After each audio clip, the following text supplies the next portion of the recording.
Hey everyone, welcome to the Retention Edge podcast, where we sit down with the people shaping great customer experiences in e-commerce and retail.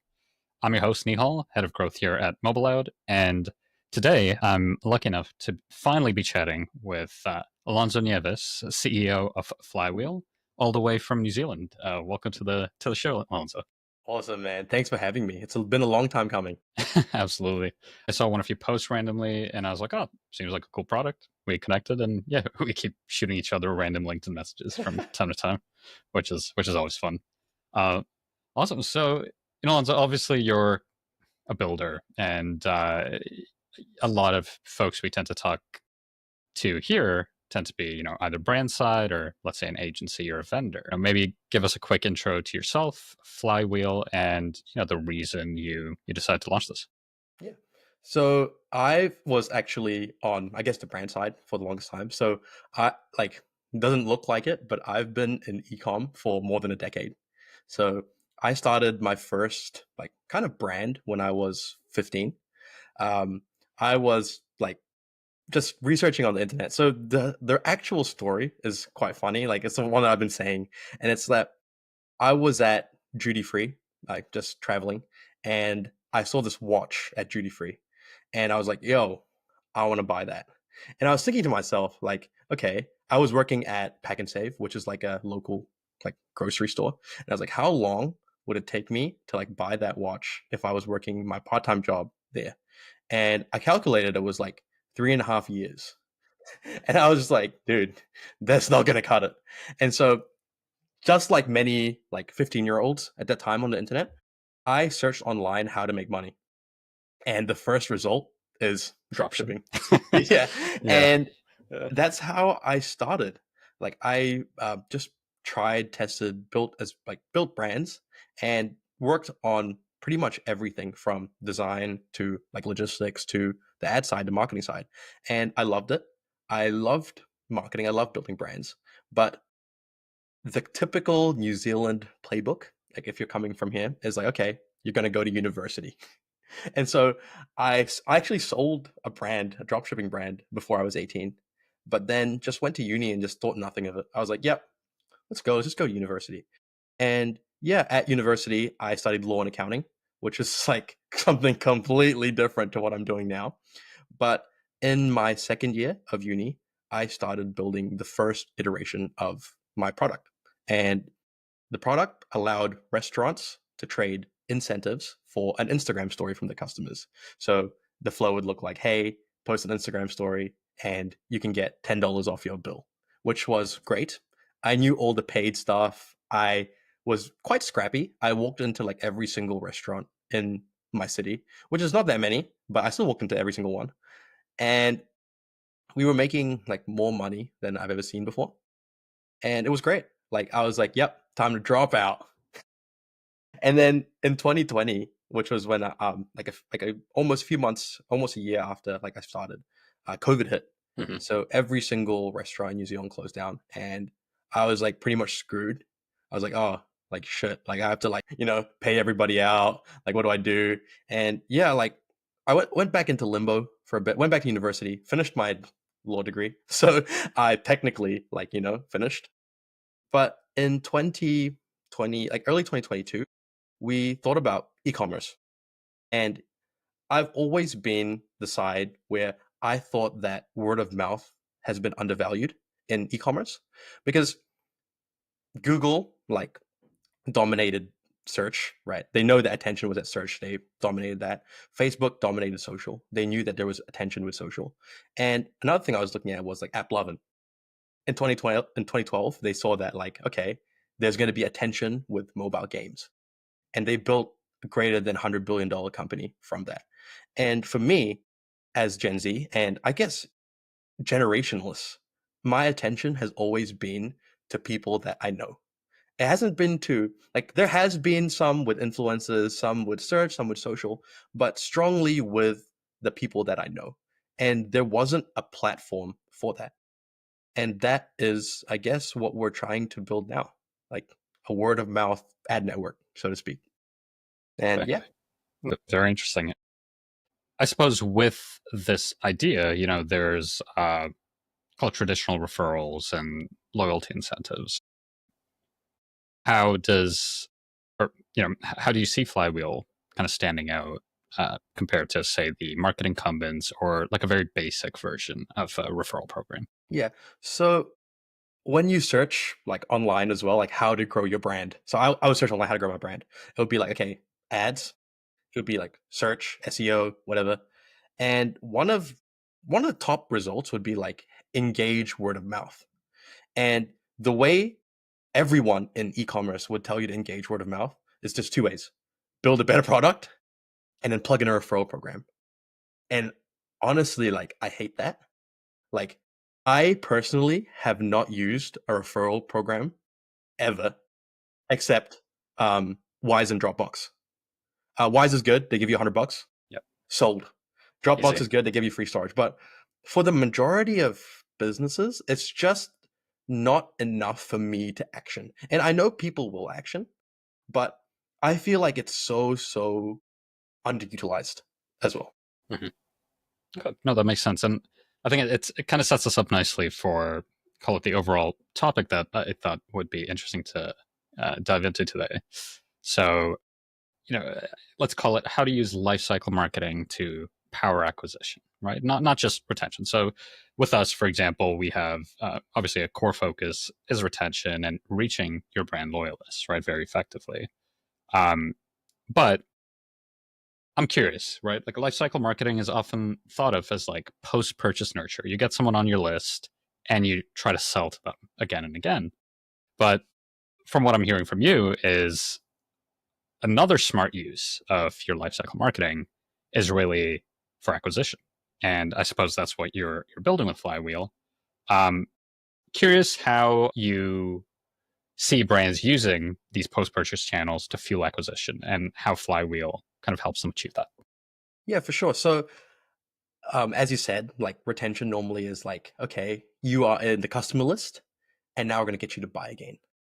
For me, what I see in that, like sometimes hundreds of thousands of people customer list, is that I see like the Instagram followers. I see the friends and the networks and the family behind them. And I think the best, most like I guess underutilized way is actually to get those customers to bring more in, as opposed to just like, hey, you'll buy again, like retain you. And the way we do that is quite simple, I guess. Like at the moment, we are integrated with email and Klaviyo, and we build campaigns to plug into your email campaigns. And these, I guess, flywheel widgets would say, hey, post an Instagram story to your friends and get X reward. The, I guess, part of the innovation here is the reward can be anything. It's not just a discount, 10% discount on your next purchase. It could be free merch, for example. It could be a donation to a charity of your choice, which works extremely well for B Corp brands. It can be anything that aligns with your customers. And we try to keep it as frictionless as possible for a customer to join. They pretty much just plug in their Instagram and then post, and we track everything in the back end. And that's very interesting. And I guess what does the flow tend to look like for any brands that do use Flywheel as part of their, call it, acquisition stack? Yeah, so I think it's easier to understand from the consumer flow. Like, so a consumer, they'd get an email or an SMS, and it would say like, "Hey, um, post an Instagram story for X brand," and there would be like a opt-in page. The opt-in page is just like kind of instructions, and it could be set by the brand however way they want. They'll post an Instagram story, and then that's it. In the back end, we'll ping them maybe a few hours later, depending on the brand, and ask them like, "Hey, please verify your Instagram story and to get your reward." And verification is they just log into the Instagram account. We get everything, and we track it in the back end, and then we can send a ping after to the brand saying like, "Hey, this customer's been verified. These are the viewers. These are the results. These are pretty much everything." And then give like true, like I guess more granular like metrics and data and attribution that word of like normally they'd have that data for influencers, right? So they're like, yep, normally it works for influencers. Like we can get that data from influencers, but for everyday people, it's just so hard to manage So that at scale. It's not hard; it's impossible. before Flywheel, I guess. And yeah, that's what we do. And then the incentive can be anything that the brand sets. If it's Shopify, we can automate it. Like say free shipping or whatever, we can automate that if we're integrated with it.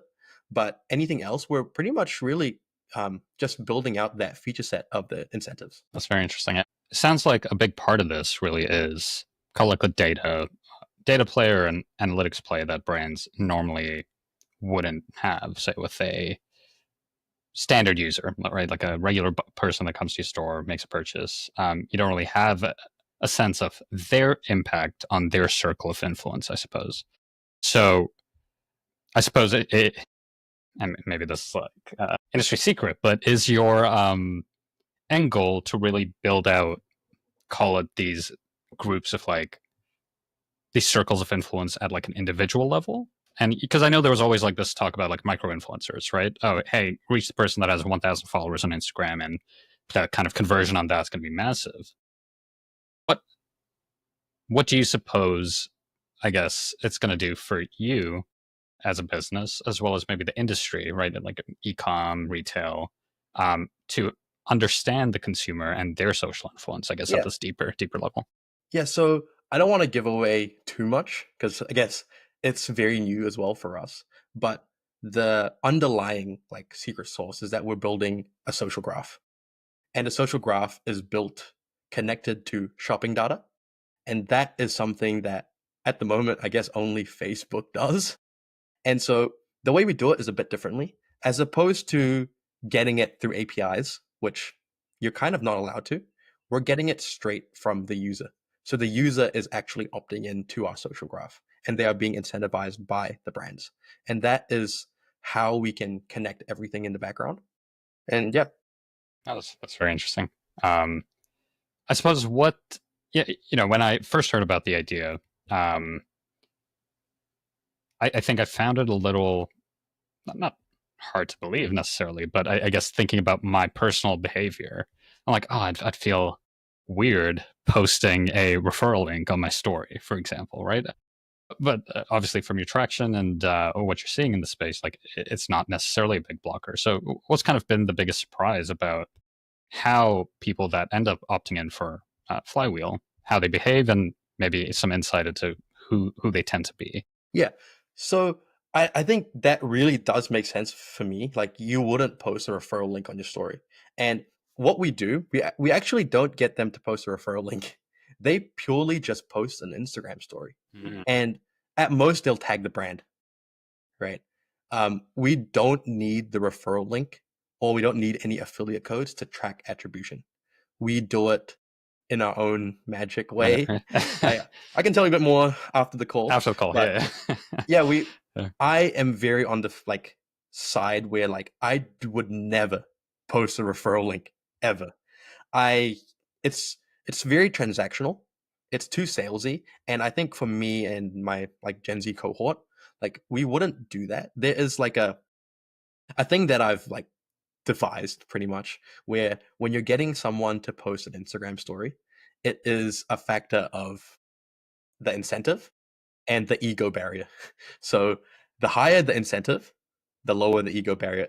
The higher the ego barrier, the higher the incentive has to be to actually to get you to post that. For sure. And we are like, I guess, figuring out what the right balance is to make the ROI for brands like as good as possible.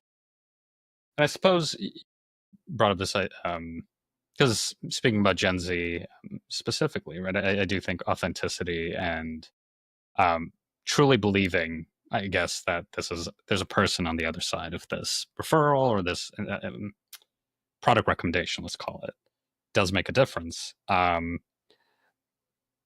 you find that for people that do decide to, let's say, post, like, do you think there's a age? Let me think about how to put Like this. a demographic. Do you think there's like a certain demographic that's more likely to take part in something like Flywheel versus? So you'll be surprised. Okay. You'll be very surprised. So Right. we have a quite a diverse range of brands. It's not really the demographic thing. I think it's more of like psychographics. So say for example, we have a few brands. One of them is a gaming supplement brand. So they sell supplements to gamers. When yeah, so Yeah. so let's say like they're like Twitch affiliates or Yeah. whatever. The gamers, they'll post this Instagram story. It's very, very easy for them to post because they know that all of their friends are also gamers and the ego barrier to post is very low. On the other side, we have like a mum brand. Brands that mums like clothing for kids. We have a brand like that. Mums like 28, 29 to 40 will post anything. They will post anything if it's about their kids. There is like a certain quite a big set of moms who will post anything. And on the other side, we have a fly fishing brand. Nice. Men 40 and above. They have accounts purely based on fly fishing. They will post. Like it is very like quite a bit more like nuanced than just demographics. Makes And sense. that is what we're learning so far. It's like, okay, this can actually be a lot bigger than we were initially. Like, especially when I first started, I was like, oh yeah, get people to post, done. But like the nuances that we've learned, I've been in this like almost 6 years now. And it's like there is a lot that goes behind the posting behavior. Yeah. No, that's very smart. Yeah, I think you kind of nailed it there, where I think there's a psychographic element as well as just maybe the niche, right? And like how hardcore Yeah. certain groups of people tend to be when it comes Hobby to brands do really hobby well. brands. Yeah. Like brands that are like athletic. So it's like a don't just like give me like don't just give me loyalty points. Give me a reason to brag, pretty much. Give me a reason to like show off, which is very, very normal and it's very, very human. And that's why I think like this behavior would never go away, like no matter what. Do you think there's a chance of, or I guess maybe the question here really is like, how do you see this being staying as like a very organic, natural kind of sharing experience, or is there a risk that over time, influencers or like folks might try to game this type of approach, right? Because sometimes you see it on like Reddit, for example, right? Like now there's just like astroturfing on Reddit. With like, oh my god, I love this product, Bam, man. right? And I suppose, what do you think is the differentiator for you as a company and maybe as an approach to this Yeah. referral engine Yeah. that helps you stand out compared to something like that? So for me, my core like values are always like authenticity and trust. Everything I do is built on that. Like we are currently thinking about safeguards on how we can stop potential gamification in the future. At the moment, we don't really see it because influencers, they're not going to post for like a free tote Yeah, bag. yeah, yeah. Absolutely. They will not do that. They're like, oh, I'm worth way more than that. At the moment, that is not a thing. But I think going forward, especially as we grow and the more people who are connected to the social network, the more people who are integrated with Flywheel, there will be definitely like a risk of like, okay, how does this like, what if these people are actually not real? What are these people Mm. actually? But at the same time, like that is a problem for like everyone. Like Yeah.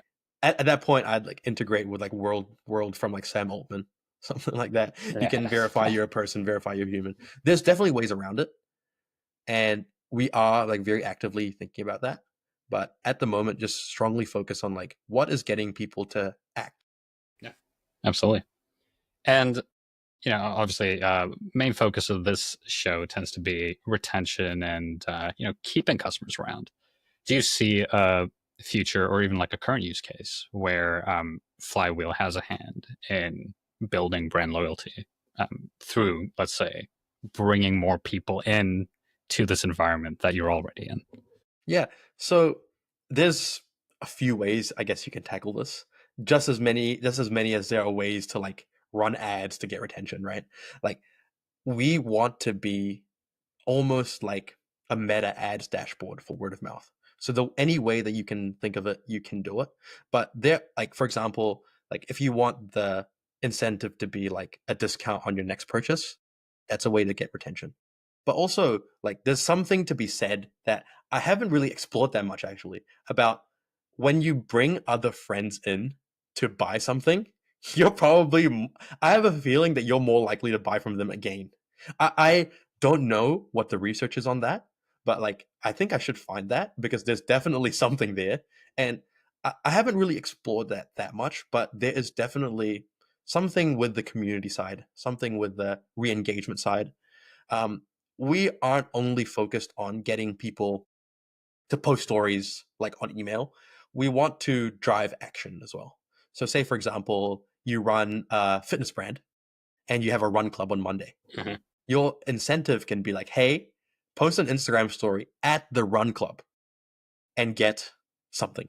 Like there are ways to, I guess, action people to do things for your brand where it's authentic and it's fun and it's not just so transactional, which is what ecom has I fear has become like extremely transactional.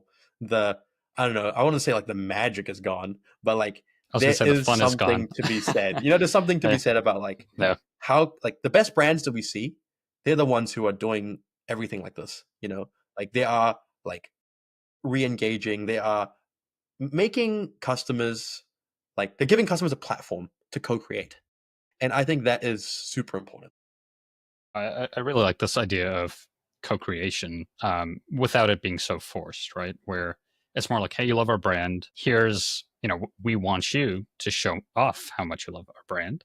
And here's a small incentive here and there, or maybe something bigger, right? I think even with loyalty programs, like something I'd actually talked to Omer about was, loyalty as a function often ends up in this, say, points silo, right? Hey, get Yeah, 2 times the exactly. points. But really, the loyalty programs that work better tend to be more experiential, right? Or, hey, get access to a secret sale, or here's something just for you because you're so great and one of our best customers, right? I've seen something interesting with that. So we had like like a musician. So he was a Spotify, like not too big, but like decent. Has a strong core of fans. He was using Flywheel for his merch Oh, store. very cool. The incentive that he wanted was post an Instagram story of like with my song on the story, and you can have like a 10-second snippet of my brand new song that's yet to be released. Dude, that went crazy. It just went crazy. Like it's just so easy to you're like, oh, that cost the guy nothing to say. It cost him like a recording, like, and you are getting this much marketing value out of it. And the only problem is the tracking side and the verification side, which is what we're handling. And so I think as we grow, the campaigns, the way you structure this, the way we integrate more deeper loyalty as well, that will definitely evolve. That I mean, just, as we're talking, I'm just thinking of old ways, but we won't get too sidetracked. So something that's interesting here, I guess, is in many ways this is building on, I suppose, the whole referral and affiliate type of marketing. Yes. But personally, like to your point, I feel like those spaces are dying largely because the authenticity has has disappeared, right? Everyone knows, hey, sign up for NordVPN. It's like, okay, it's probably an I'm affiliate link. actually like less likely to use the link. I'll Exactly, be like, right? nah, man. Yeah. So, since most programs either get ignored or gamed, what you're building really does feel like an evolution of on that idea, right? So, I suppose, what do you think's been the barrier to folks building something like what you're building currently?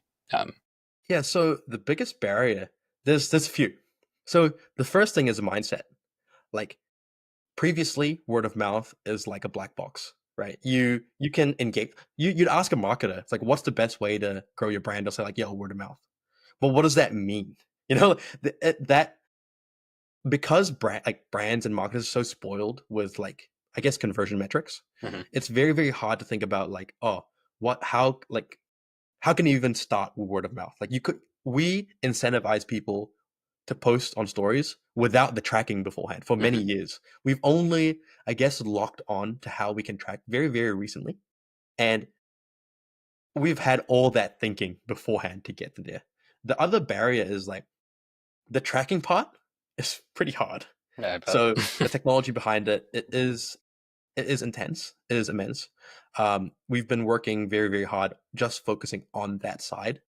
And yeah, that would be like the two things that it's just like it makes it almost impossible, because there are companies. So for example, there are companies that say like, hey, like I've seen a few startups that rose up recently to gets people to post on like socials. And what's happened is that like they incentivize them with dollars, like dollars per views. And they're getting them to like their mission, their vision is to get customers to post TikTok videos. Dude, no normal person is gonna post a TikTok video, man. Like that is not possible. Like, and so what happens is it'll just be influencers again. And that's because influencers have been historically the easiest to track. Because at scale, you're gonna have maybe 10,000 influencers as opposed to like 1 million people posting, which is like very, in terms of scale, very, very different. Makes a lot of sense. And it's interesting when you talk about hard to track channels, let's suppose, because after school, kind of similar to you, my degree is actually nutrition. But after that, Was it? it was totally different Yeah. world. And then I ended up doing PR for a bit, right? And I think PR in many ways struggles from the same issue, right? It's and a lot of vanity metrics, right? Oh, hey, you got this many views, or we publish you to these many like PR, dumps, or like whatever it is. And I think because, to your point, marketers are so spoiled with tracking and attribution, it becomes core to how even their success is measured. Yes. as a professional, right? So I'd imagine that is such a key piece of what you're trying to build. And you touched on something earlier about authenticity, and it sounds like part of this, maybe when you started kind of targeting Gen Z and making it feel native to how Gen Z shares was how you approach this. But it kind of sounds like that behavior exists across different psychographics, to your Yeah, point. 100%.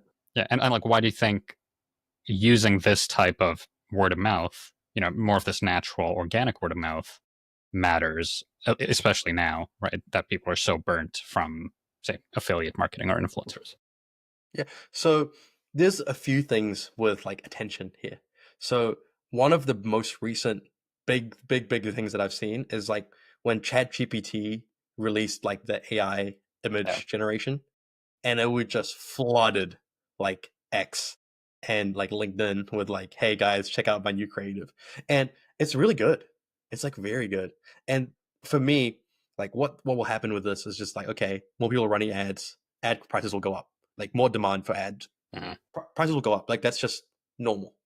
And on the influencer and affiliate side, like it's also starting to reach that sort of cap where it's like, we need to get more, we need to get more, we need to get more. At scale, there's always like, it's always, attention always changes. It's always there, but where it goes is very, like, it changes very often. And now it's changing even quicker. Like, but the reason that I'm so like, I guess, bullish on word of mouth is because we will always trust people that we know, as long as we know that they're actually people we know. Real. Like, as long as I can guarantee Yeah. that you are the one who's sending it to me, I will trust that. It does not matter. And that sort of relationship, that sort of like rapport will be with us forever. And that's just not something that influencers and micro influencers will have. Like, the more that they grow, the more that it becomes popular, the less effective that they are. And that is just normal for every single channel that's not word of mouth. That's very insightful. I totally agree. And I guess quickly on that note of AI and like, say, AI generated content, I'd imagine with the rise of some of these tools, right, we're probably going to see a rise of, say, AI generated UGC. Exactly the same. Yeah. And you see it all the time in the ad space, right? Like people trade efficiency for authenticity. So why do you, maybe there's an obvious answer here, but why do you think that that'll never truly be able to compete with, the personal relationships? Yeah. So UGC worked because it was novel. So because we felt that it was novel, it worked. And the more that, like, the thing about humans is like we adapt and we learn really quickly. That's something that is very, very known. And we're really quick to catch on. As soon as everyone starts faking authenticity and you have like the overproduced UGC, it's like very, very like targeted, and trust just drops off. And I think for me, conversion rate is actually very, very impacted by trust. Like, it's not just like, oh, how, like, where you are in the funnel, like what kind of customer you are, what you're buying, what kind of targeting. I think there is something lost there about like a trust metric. And that hasn't been really like, I guess, thought out. Because, for example, like 1,000 impressions on Facebook and then 1,000 impressions with a micro influencer in the niche. Which one converts more? Normally, like normally it's just the micro influencer just converts more because it's just like it might be like a percentage or 2% above. For me, I think word of mouth is like probably like 5% more, maybe double the micro influencer even. And if we can get the same impression amount for like cheaper price, then that's your marketing ROI. Very good pitch. um, I suppose, do you think that brands are underestimating how much the customers want to share, and how can they use that, I guess, both on the acquisition side, but also, to your point, on the retention side of things as well? Yeah, so yes, they are vastly underestimating it simply because they've never seen anything like this. Like, this hasn't been a thing. And because they can't track, they can't even test. There are some brands who are like, they are doing stuff that's like very, very shareable, very, very interesting. And normally you see bigger brands like McDonald's, like saying like, hey, share this to like, like, because they don't give a shit. Like, they have so much money, they don't give a shit about the tracking side.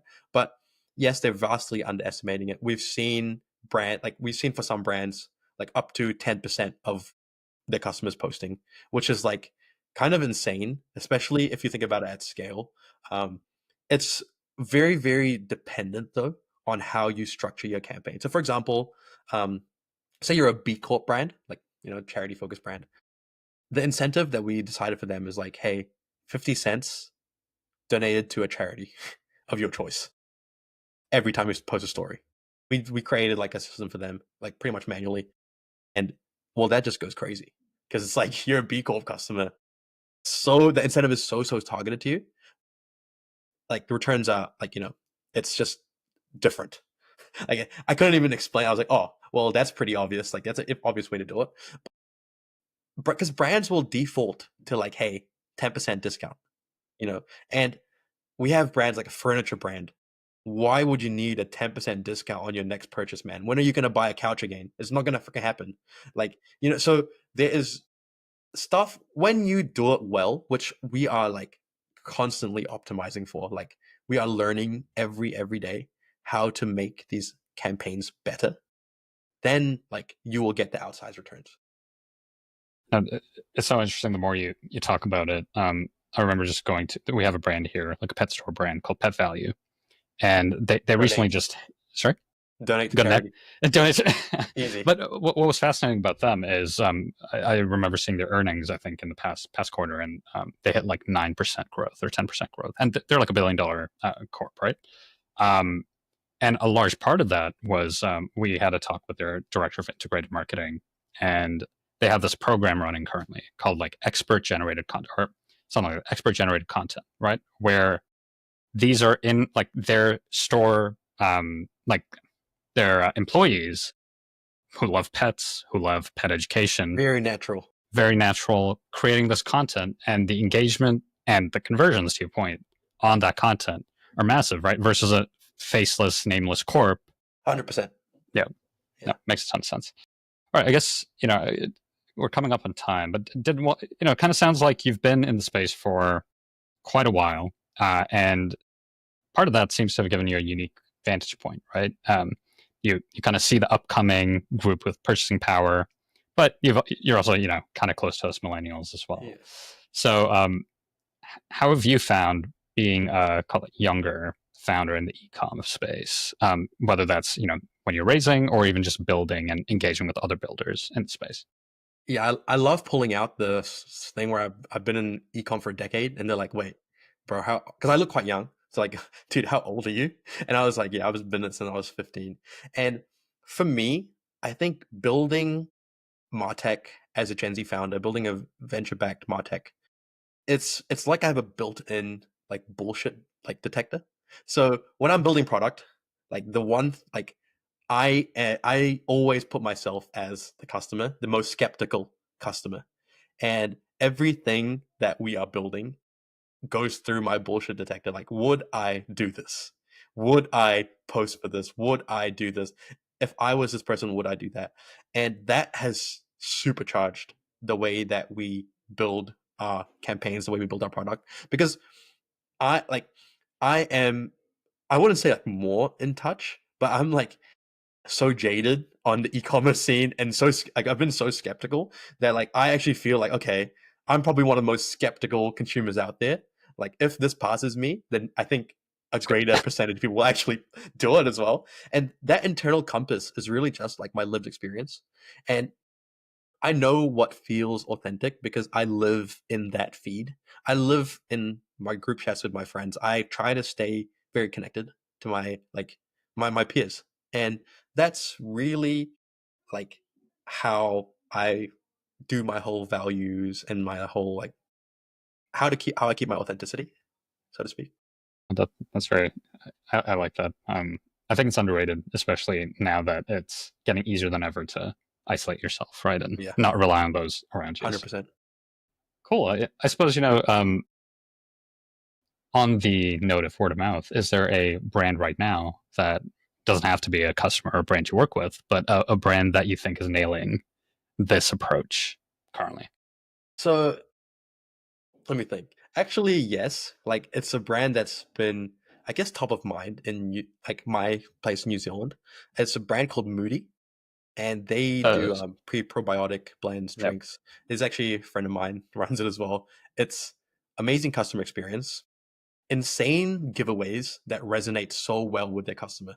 So they gave away a Range Rover, Right. and I very, very like so highly think that they made 10, 20x on that giveaway. Like it was crazy. And the way that the team executes leverages on what works and drives virality. For them, it's not just like a add-on value. Mhm. I think for them, it's a core like okay, will people talk about this? Will people generate and since New Zealand is such a closed Mhm. community, like you will hear talk about it. Like it's so funny. Like they say that like everybody is connected to each other, which I think everyone in ecom in maybe in New Zealand I've probably met. Which so I think it's quite true. And because of that, like they are able to trust in their virality, able to trust that when they like go hard, people will hear about because they will hear about it themselves. And yeah, And I guess in terms of predictions from your end, and maybe this is a flywheel plug once again, but what's one acquisition strategy you oh think man, that brands will be testing by the end of this year? dude, it's gotta be Flywheel. Like I Yeah. think that maybe like the best results might not be now. I think maybe in a few years' time, once we've had like like like very strong like connections, very strong customers on board, then it will be Flywheel. At the moment, we're testing with a bunch of very selected handpicked brands because they're the ones I personally know will work very well right out of the bat. And we're on pressure, to like deliver on those. And so keep an eye out for us. No, That's what I'm saying. absolutely. Well, I suppose where can folks go to learn more? Yeah, so I'm very active on LinkedIn, on X. Just send me a message. I will reply. If you're a brand, I will reply. If you're an agency, I'll reply. Honestly, if you just want to ask me a question, I'll reply. Okay. Fantastic. Well, thank you so much, Alonzo. This was awesome, and yeah, look forward to seeing Flywheel in a couple of months. Absolutely. Thanks, and give me Thank you for having me.